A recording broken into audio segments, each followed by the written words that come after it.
Back channel diplomacy में उन्होंने कहा यार बीसीसीआई को कहा यार थोड़ी सी तो एक ऑफ रैंप दे ना, हमें एक फेस सेविंग तो दे ना। उन्होंने बोले कि वो इतने अब तो वो इतने एरोगेंट हो गए ना, अब तो वो कहते हैं दौड़ जा रहा तुम भागो यहाँ से।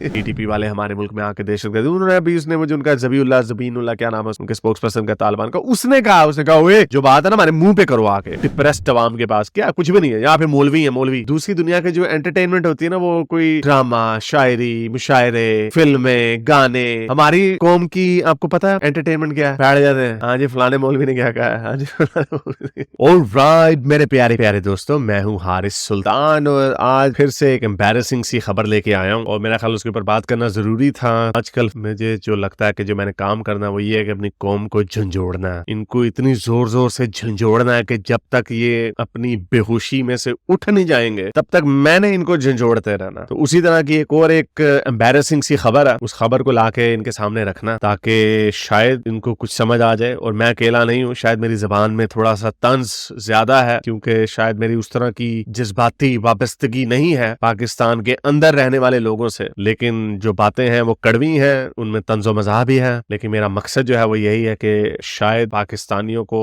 अब सेल्फ क्रिटिसिज्म की समझ आ जाए। तो उसी तरह की आज की खबर है। तो उस खबर को शेयर करने से पहले इस वीडियो को ज्यादा से ज्यादा लाइक करें, शेयर करें, सब्सक्राइब करें। अगर मेरे चैनल को सपोर्ट करना चाहते हैं तो patreon.com/हारिस सुल्तान पर जाकर पेट्रन भी बन सकते हैं। और अगर कुछ भी नहीं ना कर सकते, यानी बहुत ही निहायत किस्म की कंजूसी टाइप हमारी जनता या आवाम है, तो नीचे कमेंट्स तो कर सकते हैं, छोटा सा कमेंट तो करते हैं। तो चले चलते हैं आज की वीडियो की तरफ। तो जैसे मैंने आपको बताया आज की वीडियो भी बड़ी थोड़ी सी एम्बैरेसिंग सी है। तो जो लोग इस चैनल को फॉलो कर रहे हैं तो उनको पता ही होगा, एक वीडियो डाली थी मैंने कि जो एशिया कप में इंडिया नहीं आ रहा इधर, हमने उधर नहीं जाना, फिर अहमदाबाद ये वो सारी, उसके ऊपर भी एक वीडियो बनाई थी डिटेल से। तो थोड़ा सा मैं आपको इस पूरे इशू की समरी दे दूं कि जैसा कि हमें पता था, इंडिया ने बहुत पहले का कहा है तुम लोग हमारे बंदे मारते हो, आतंकवाद करते हो, दहशतगर्दी करते हो, हमने नहीं आना तुम्हारे पास। No sport is more important than a human life. Okay, हमने नहीं देखें जी, स्पोर्ट्स को बीच में ना लाएं, देखें ये तो पॉलिटिक्स है ना, not this is not politics. इससे लोगों की जिंदगियां जुड़ी हुई हैं, इसमें ये लोगों की जानों का मामला है, इस वजह से हमने नहीं आपके साथ करना। चलें जी, ओके आप नहीं आएंगे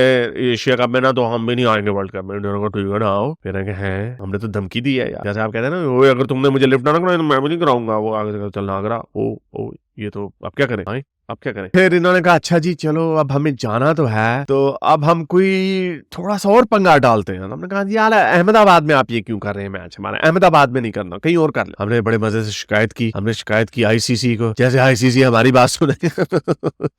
किस बीसीसी है यार, कौन है ये? हालांकि हमारे ये बेचारे नजम सेठी हैं and he is very rational और he is a very good man. और आई एम श्योर कि उन्होंने बैक चैनल डिप्लोमेसी में उन्होंने कहा यार बीसीसीआई को कहा यार थोड़ी सी तो एक ऑफ रैंप दे ना, हमें एक फेस सेविंग तो दे ना। उन्होंने बोले कि वो इतने अब तो वो इतने एरोगेंट हो गए ना, अब तो वो कहते हैं दौड़ जा रहा तुम भागो यहाँ से।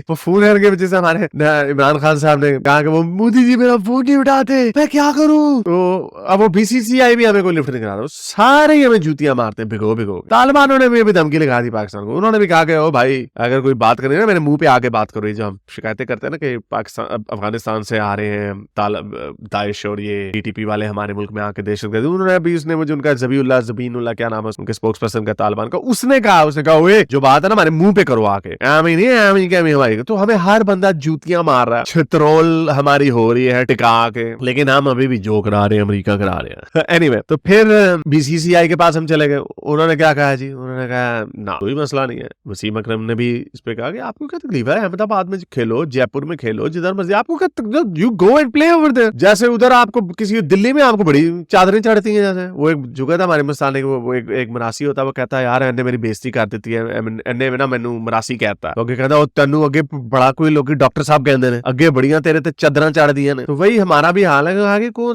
सा जी, अच्छा जी हमने नहीं जाना। उन्होंने कहा ना, एनीवे तो वो फिर ये भी काम नाकाम हो गया। फिर हमने कहा यार वर्ल्ड कप हमारी आवाम के पास और तो कुछ है नहीं, ना कबड्डी है, ना शतरंज है, ना स्क्वॉश है, ना टेनिस है, ना फुटबॉल है, ना हॉकी है, और जो चीजें थी भी उनका भी बेड़े गर्क हमने कर दिए, क्रिकेट ही तो है। इस भूखी नंगी डिप्रेस्ड अवाम के पास क्या कुछ भी नहीं है, यहाँ पे मौलवी है मौलवी। दूसरी दुनिया के जो एंटरटेनमेंट होती है ना, वो कोई ड्रामा, शायरी, मुशायरे, फिल्में, गाने। हमारी कौम की आपको पता है एंटरटेनमेंट क्या है? बैठ जाते हैं, हाँ जी फलाने मौलवी ने क्या कहा है, हाँ जी हर चीज कहते हैं ना मजहब के साथ।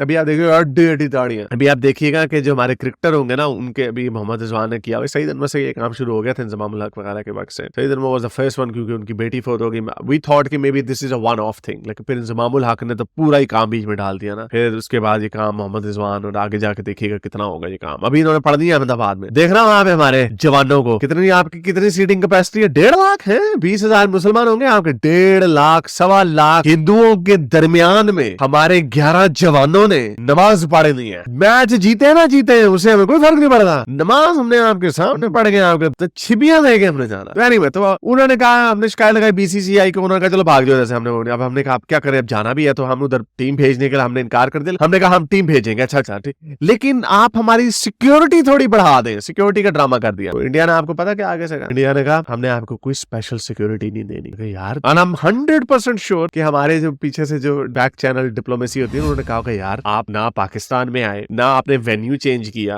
अब हमें एक ऊपर से खाना पूरी करने के लिए हमें यही कहते हैं हाँ हम आपकी ना ज्यादा सिक्योरिटी के पाकिस्तान स्पेशल ट्रीटमेंट। तो बीसीसीआई ने साफ जवाब दे दिया, उन्होंने कहा हमारे लिए सारी टीमें इंपॉर्टेंट है, पाकिस्तान भी हमारे लिए उतनी ही इंपॉर्टेंट है जितनी के बांग्लादेश होगी या ऑस्ट्रेलिया होगी या इंग्लैंड होगी। इधर भी उन्होंने भिगो, इसको कहते हैं भिगो भिगो के छितर मार। तो ये हमारे हालात हो गए। और मैं नीचे कमेंट्स देख रहा था, जियो ने भी इसको लिखा, ट्रिब्यून ने भी इसके ऊपर खबर की, तो नीचे कमेंट्स में मैं लोगों के कमेंट्स देख रहा था। इस आदाद में मैंने पाकिस्तानियों को पाकिस्तान का आइडिया या पाकिस्तान की स्टेट, अब वो हम अपने आप को लिखते हैं, मुझे नहीं, हमसे मुराद के वो पाकिस्तान की स्टेट के बारे में बात कर रहे हैं, पाकिस्तान की एग्जिस्टेंस के बारे में बात कर रहे हैं बहुत सारे लोग। और इसमें बहुत बड़ा यूथियों का भी बहुत बड़ा हाल है, क्योंकि यूथिये जो है इस वक्त बहुत बड़े एंटी इस्टेब्लिशमेंट, एंटी स्टेटस को, anti entire thing, may be not so anti Pakistan itself, क्योंकि पाकिस्तान का एक आइडिया जो है कि एक हमारा अलहदा से मुल्क, आई डोंट थिंक ये उसके खिलाफ है। Again it's very difficult to ascertain कि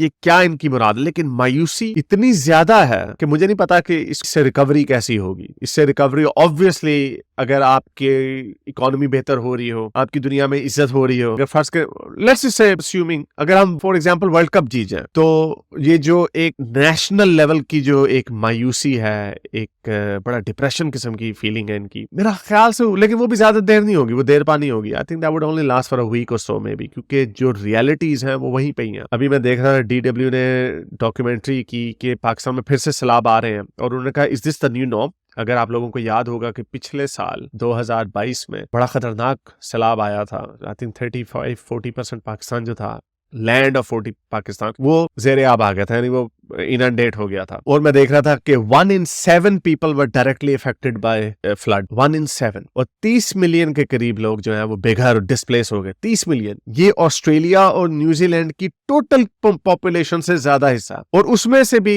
30% बच्चे, उनकी ग्रोथ स्टंटेड है, यानी उनको खाना इतना नहीं मिल रहा कि उनकी ग्रोथ हो सके। तो इतनी मायूसी है, और ये वो हमारी आंखों के सामने नहीं है। ये जो बच्चे 14 अगस्त को अगला पहिया चुक के मोटरसाइकिल चलाते हैं या इंटरनेट पे ड्रामे बातें कर रहे होते हैं, हम ये कर देंगे वो कर देंगे, जो करा रहे हैं अमेरिका करा रहे हैं वगैरह, ये वो नहीं है।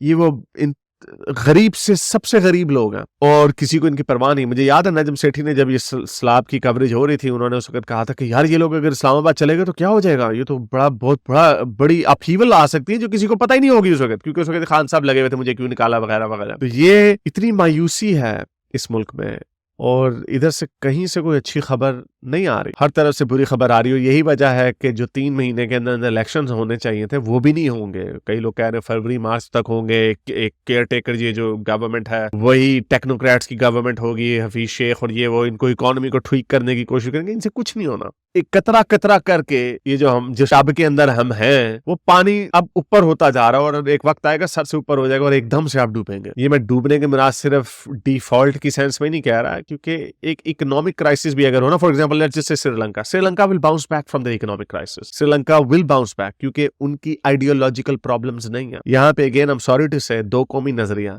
मजहब के नाम पे मुल्क बनाया, मजहब के नाम पे डिस्क्रिमिनेशन की, अहमदियों के साथ, क्रिश्चियंस के साथ, हिंदुओं के साथ, और अब अपनी अगली पहुंच जो एथियस्ट एथियस्टों की आ रही है उनके साथ, इंडिया से दुश्मनी की मजहब के नाम पर, कश्मीर हमारा जी, क्यों ताड़े किए, क्यों है भाई आपका, इस्लाम हमारे मुसलमान भाई है, कोई नहीं, किसी को कोई शौक नहीं है, तो फजूल के पंगे लिए और उसका नतीजा सही नहीं निकलना था। तो एनीवे मायूसी है, डिप्रेशन है लोगों को। मैं मोस्टली ऑप्टिमिस्टिक बातें ही करता था, लेकिन मुझे नहीं लगता ये ब्लैक होल में से कैसे निकलेंगे। I don't see anything good happening, but I hope I am wrong. इसको अच्छा नहीं लगेगा कि एक खुशहाल सेक्युलर एक प्रोग्रेसिव किस्म का पाकिस्तान बने, ताकि अगर आप उधर चांद पे कोई चीज मैं पिछले कल से देख रहा था कि बड़ा लोगों ने मजाक उड़ाया हुआ था कि हमने झंडे के ऊपर चांद लगा दिया, उन्होंने चांद पे जाके झंडा लगाना। बहुत बड़ा फर्क है इसमें, एंड दैट्स ट्रू। इसमें बहुत बड़ी सच्चाई है। 400 फुट 500 फुट की अभी वीडियो डाली थी, 500 फुट ऊंचा हमने झंडा लगा दिया, वो पूरा का पूरा डंडा हमने कौम को दिया। ये हमने काम किया। तो उम्मीद करता हूँ आज की वीडियो आपको पसंद आई होगी। इसको ज्यादा से लाइक करें, शेयर करें, सब्सक्राइब करें। अगर इस चैनल को सपोर्ट करना चाहते हैं तो patreon.com/हारिस सुल्तान पे जाकर पेट्रन भी बन सकते हैं। अगर कुछ नहीं कर सकते तो नीचे कमेंट्स में अपने ख्यालात का इजहार जरूर कर सकते हैं। अब तक के लिए इतना ही, अगली वीडियो तक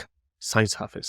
अगर आपको मेरी ये वीडियो अच्छी लगी तो मेरे चैनल के मेंबर बनिए, पेट्रन बनिए, या फिर आप मुझे बाय मी या कॉफी में भी सपोर्ट कर सकते हैं।